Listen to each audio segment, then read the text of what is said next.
Salut, je m'appelle Wendy et maintenant mon équipe et moi expliquerons ce qu'est le romantisme et ses caractéristiques. Alors, le romantisme est un mouvement culturel et littéraire qui touche toute l'Europe, particulièrement l'Allemagne et l'Angleterre, pendant la première moitié du XIXe siècle. Il s'oppose au rationalisme des Lumières et à la tradition artistique classique. Le romantisme est un mouvement majeur qui s'est manifesté dans toutes les formes d'art. Il s'oppose à la tradition classique et au rationalisme des Lumières et vise à une libération de l'imagination et de la langue. Les romantistes privilégient notamment l'expression du moi et les thèmes de la nature et de l'amour. Le romantisme serait né en Allemagne vers 1795 dans le domaine littéraire. Il qualifie une inspiration romanesque, c'est-à-dire à l'imaginaire, à l'aventure, la représentation de l'humain, à la description des paysages, dans lesquels la nature tient une place primordiale. C'est l'expression des états d'amour, des sentiments, de la sensibilité et de la mélancolie.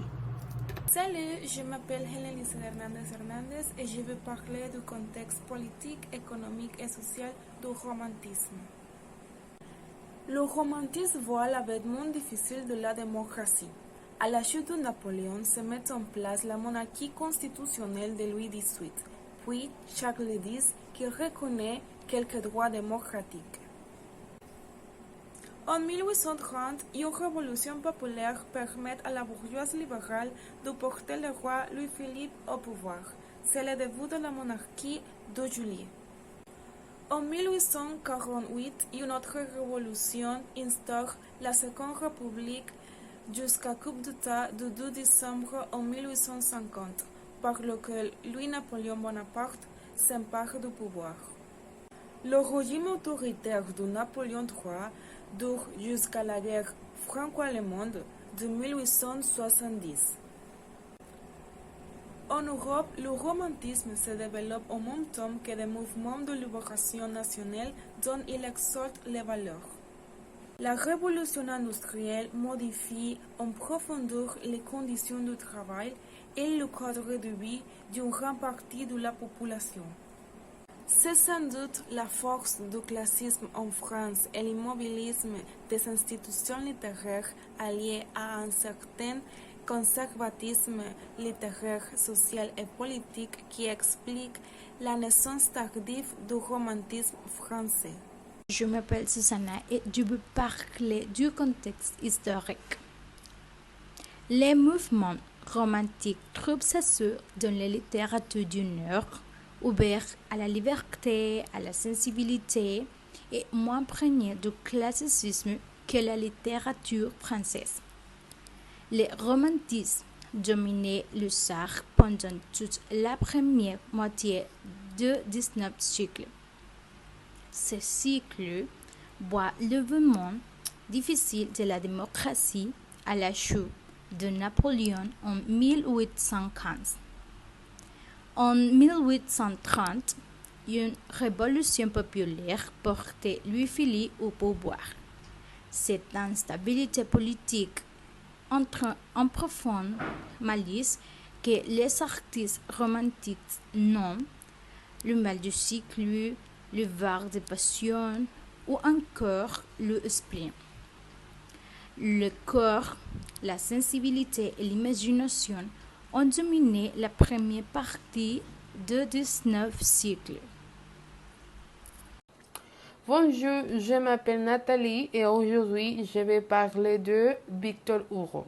Il est né le 26 février 1802.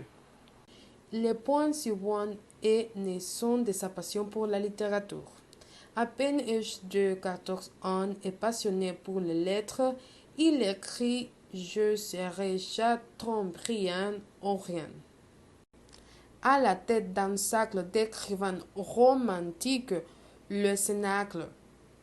Victor Hugo est fait chevalier de la région du Nord et il créait les cénacles en groupe de jeunes écrivains. Enfin, en décembre 1827, son soutien au romantisme. Cromwell a publié sa préface, c'est un véritable manifeste où Victor Hugo s'engageait en faveur du romanticisme contre le classicisme.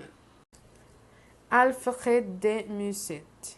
Il est né le 11 décembre 1810 en sein d'une famille aristocratique. Sa famille lui transmet les goûts des lettres et des arts. Faisant partie des deux premiers poètes du mouvement romantique, la plume d'Alfred de Musset s'est fait remarquer. En décembre 1830, il écrit sa toute première pièce, une comédie intitulée La Nuit vénitienne. Salut, je vais vous parler de Marceline de Vaux-Valmont. Vienne.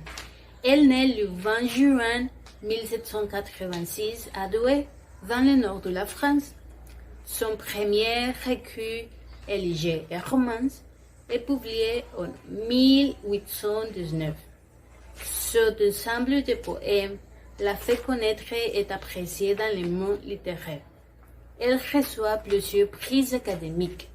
Forte du succès rencontré, elle cesse son activité au théâtre pour se consacrer à l'écriture. Elle écrit non seulement des poèmes, mais aussi des nouvelles, des contes pour enfants et même un roman. Ses ouvrages les plus importants de la poétesse sont Les Pleurs, 1833, Pauvre fleur, 1839 et Bouquet de prières, 1843. Marceline meurt à Paris le 23 juillet 1859. Les suivants, c'est Alphonse de Lamartine, ou plus précisément Alphonse-Marie Louis du Prat de Lamartine. Il naît à Mâcon le 21 octobre 1790 et mort à Paris le 28 février 1869. Il est un poète, un écrivain, un historien et un homme politique français. Il appartient au mouvement romantique sa poésie lyrique. On lui doit notamment le célèbre poème Le Lac. En octobre 1816, il rencontre Julie Char et vit avec elle un amour tragique, puisque Julie meurt en décembre 1817. Il écrit alors le poème de méditation poétique et dont le recueil est publié en 1820 et obtient un grand succès. Il publie alors d'autres poèmes comme en 1823 le Nouvelle méditation poétique et la mort de Socrate. En juin 1830, les harmonies poétiques et religieuses. Et finalement, on a Gérald de Nerval. Gérald de Nerval, pseudonyme de Gérald Lavroni, né à Paris le 22 mai 1808 et mort à Paris le 26 janvier 1855. Il était un poète français. Et Nerval a été figure majeure du romanticisme français. Il est essentiellement connu pour ses poèmes et ses nouvelles, notamment son ouvrage Les filles de feu, recueil de nouvelles, la plus célèbre étant Sylvie, son recueil de sonnets, Les Chimères, publié en 1854, et sa nouvelle poétique Aurélia, publiée en 1855.